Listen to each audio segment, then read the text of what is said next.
I'm making this video because I'm really unhappy, and I'm really unhappy because so many other people are unhappy, and I feel like if I can just help more people be happy, then I can be happy and we can all smile. So in all seriousness, it's sad, it's depressing, because according to the General Social Survey, which is run by NORC, the National Opinion Research Center at the University of Chicago, which is like one of the biggest, legit, non-biased statistics and polling places in the world. They've been doing this thing called the General Social Survey every year since 1972. And guess what the latest data tells us? And the latest data I'm referring to is the 2020 data, which was actually sampled prior to, the whole pandemic like craziness that happened. So that told us that as of that date, only 14% of Americans were very happy. And we know that it's only gotten worse, right? So that's like horrible. We're talking less than 14% of people are very happy. Well, that's sad. Literally, that's sad. They're not happy, right? So here's a number for you. 11% of Americans, a lot of people don't realize this, 11% of Americans have $1 million or more net worth. 11% of Americans now are millionaires. And yet less than 14% of people are actually very happy. And if you do compare the data, it's not all the rich people that are happy. My point is that America is the most affluent nation in the history of the world. We have tens of millions of people with very comfortable qualities of lives. Flat screen TVs and refrigerators and freezers that have ice makers, and you can make pebble ice, or you can make crushed ice, or you can make block ice, and we have microwaves, and we have meal delivery from Blue Plate or Fresh Eats or whatever it's called. We have freaking DoorDash. We have every amenity you could possibly want in this world, and yet less than 14% of us are happy. And it's not the rich people. So what does that mean? It means money can't buy happiness. That's an old adage, right? It's true. But I'm gonna take it a level deeper with this video and say it's not about not having enough money or not having enough stuff or even not having enough fulfillment. I'm gonna suggest it's about not having enough purpose. We as human beings, we are teleological creatures. That means we were created for a purpose. If you look at every majorly respected and accepted theory of personality, whether you go to Adler, whether you go to Ellis, whether you go to Tony Robbins, whether you go to Maslow's hierarchy of needs, you can Google all this stuff and they're all going to tell you the same thing. Human beings long for meaning and purpose. In the Tony Robbins model, he says they long for growth, which is what they draw in from their environment, and contribution, which is what they give back to their environment. In Maslow's hierarchy, the top of the pyramid, the fifth level, is self-actualization. It's becoming fully expressed and actualized in a way where you can see your impact ripples through the world around you. We long to have purpose in this world. The fact that, let's say 10%, we know it's less than 14% because it was 14% before the pandemic, roughly 10% of people are very happy in this world. I guarantee you it's the 10% of people that wake up every day in absolute clarity and precise fulfillment about what it is that they're doing with their day that is greater than themselves. Maybe it's taking care of their family. Maybe your purpose is to just give opportunities and gifts to your children that you didn't have. Maybe your purpose is even bigger than that. Maybe it's to, do good work in the world, or dig water wells, or be involved in some industry that you're deeply passionate about. In my case, it's about, leveraging the opportunities of the world to create a life that is this consistent with what I believe is the human spirit's desire for freedom, life, liberty, and the pursuit of happiness. We believe these truths to be self-evident in this country, that those are part of the foundation of being a human, is that we long for liberty. And my mission became to show that you can harness opportunities in the modern world to create a life of liberty and freedom, and then to inspire others to do the same. Maybe that's your mission, that's my mission. But if you have a mission or a purpose, then you have a chance to be truly happy, because you're checking the boxes of what we were designed by our teleological nature, what we were designed to long for and desire. Now, I would suggest that the goal of life, until you get to where you don't need any more money, until you get to the point where, it depends where you live and what your what your goals are and how old you are and what your standard of living is. But generally, we're talking multiple seven figures. Until you get to that point of net worth where you can just comfortably ride out your days, I'm going to suggest that you want to find a way to align your purpose and your profession, to find a for-profit, purpose-driven professional endeavor. If that's a job, great, good for you. Unfortunately, most jobs are not truly purpose-driven because you don't get to be in charge at most jobs. You don't get to call the shots. Now, if you're lucky enough to find a job where your purpose is exactly what your boss tells you it is, or it's exactly what your company does, not what your company says, but what your company actually does, great. You're one of the rare lucky ones who were able to find purpose-driven professional success through employment. But for most people, it means starting something of their own,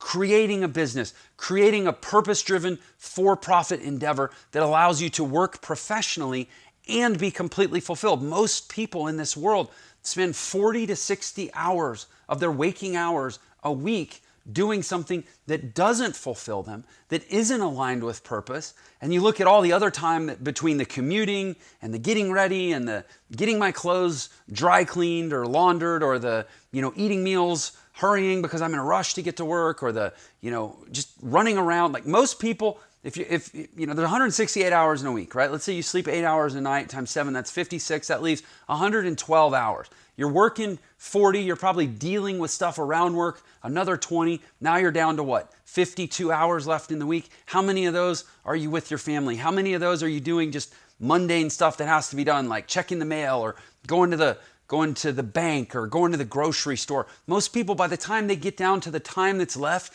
to just live a purpose-driven life, they got like a few hours, and it's the hours when they're exhausted, right? The only shot most of us have to really, really live a life of purpose is to be able to build a business or find a career of purpose.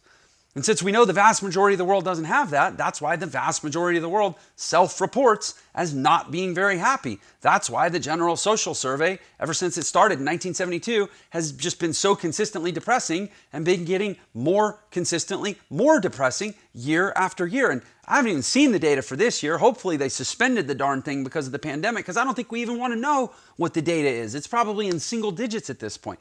The point is, you have to align your professional life with your purpose if you want to have a shot. So let's talk about how to get clear on your purpose. Actually, you know what? Before we get into the how to get clear on your purpose, let me just address the skeptic out there, because, and this is spoken from experience. I used to be broke. I used to be poor. I don't actually think I was ever poor. I was just broke. I always say, broke is a temperature, poor is a thermostat setting. My temperature was at broke, but my thermostat was never set to poor. So I won't allow that I was poor, but I definitely was broke for a very long period of time, from like my teens. I dropped out of high school when I was 16, and I was basically broke until I was like almost 30 years old, right? So I've been there, and I know that when you're there, it's so hard to not be convinced that money would solve the vast majority of your problems, that money would bring you happiness. And as a practical matter, money would solve a lot of your problems. But the bringing of happiness, I remember asking a large group of people, would you rather be poor but happy, or rich but unhappy? And they actually had to think about it. I was like, what? If you were happy, then it wouldn't bother you that you were poor. If you were unhappy, then it wouldn't fulfill you to be rich. Of course you should want to be happy regardless of your financial circumstance, rather than just rich regardless of your emotional circumstance, so to speak, right? And yet people get hung up. They're like, I just can't conceive of a world where I would value happiness more than money. Now, don't get me wrong. You can absolutely have both. In fact, it's very likely that you'll have both if you create the kind of purpose-driven professional alignment that I'm talking about. But we need to stop obsessing about how to get a lot of money and be focused on how to create a lot of purpose. Because here's the thing, and this is where the woo, it comes out of the woo-woo and into the very logical, which is if purpose is what drives happiness, and our purpose is about being outward focused and in service to others, that means that we're now in the habit of delivering value and projecting value outward and serving and helping and aiding. And by creating value that benefits other people, what is it that they're likely to give you in return?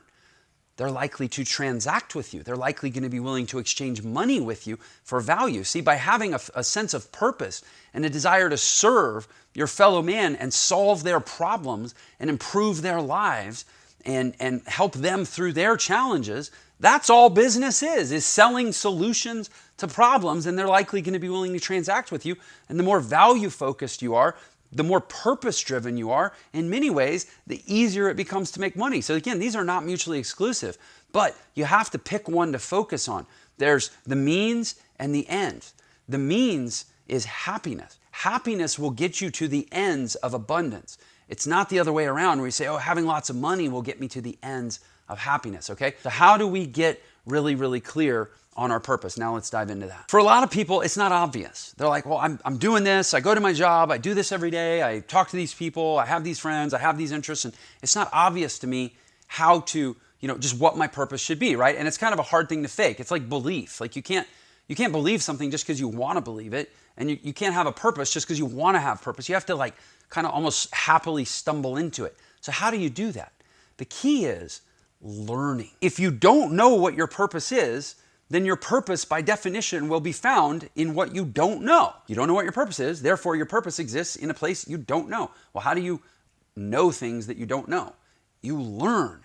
We live in a world that has such a dysfunctional relationship with learning. Most of us got so beat up in school and so psychologically oppressed or manipulated or just frustrated in school that the idea of spending a large amount of our time in a place of not knowing sounds scary or embarrassing or frustrating or boring or something other than inspiring and wondrous, which it would be if we understand that if we don't know our purpose, the only way to find our purpose is to start learning the things we don't know, because what we don't know is where our purpose will be found. So learn to love to learn.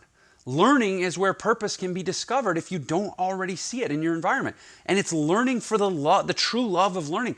Purpose and joy are counterparts. They'll always be found together. So learning, saying I got to learn this thing and it's miserable and I hate it and I'm doing it because I have to, because I'm going to find my purpose. You will not find your purpose there. Go where joy takes you.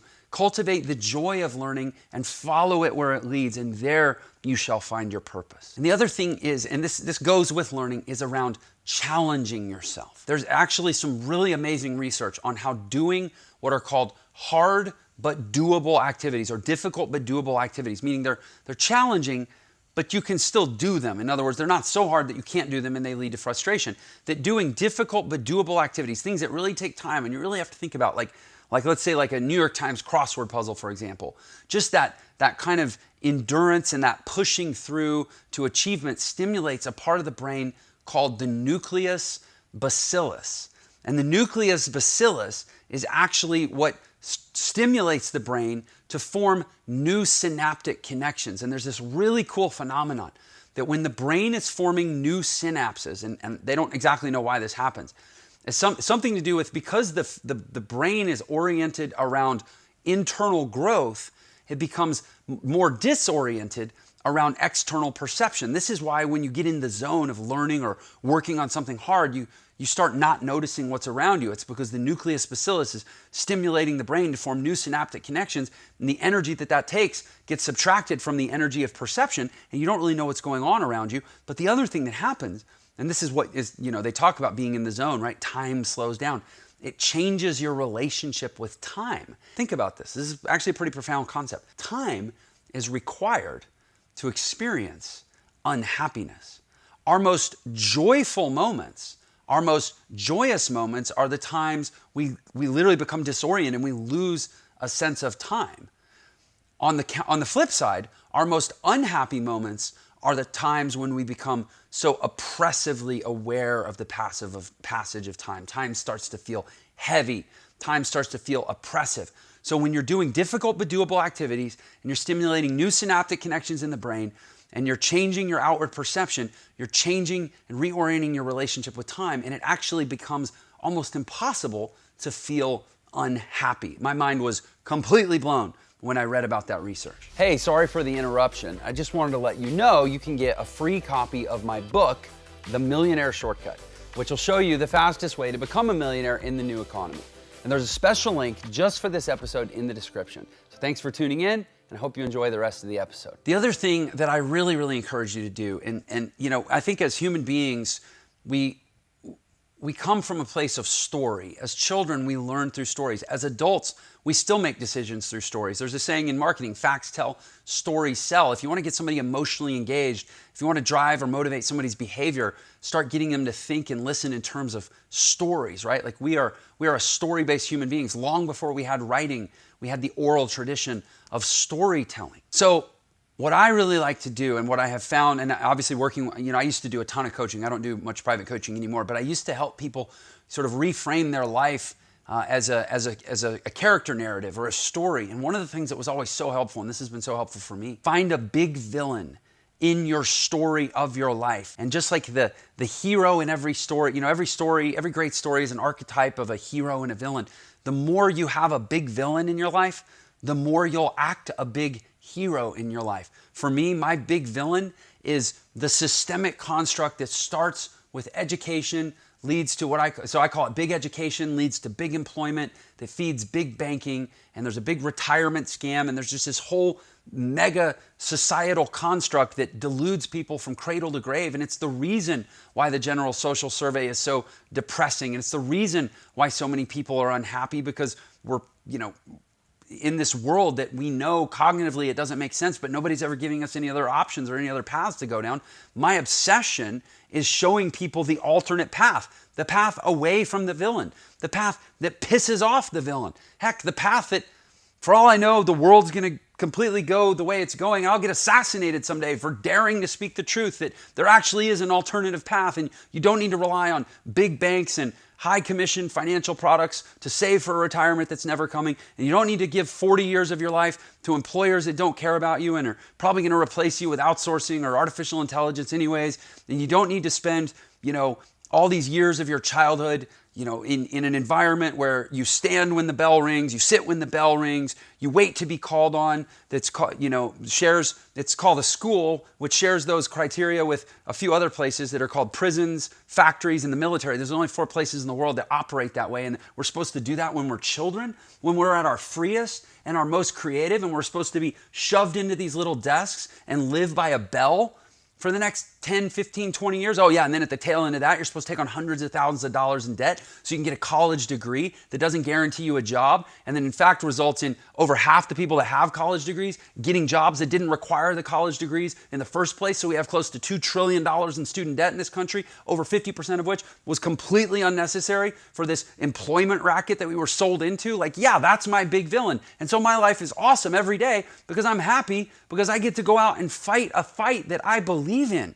We are happy when we are fighting fights that we believe in. The problem, I think, for a lot of people's lives is they haven't found a big enough villain. They haven't found a fight worth fighting. They're fighting for the relatively selfish, and I don't say that disparagingly, but the selfish fight of just surviving. It's being entirely focused on ourselves.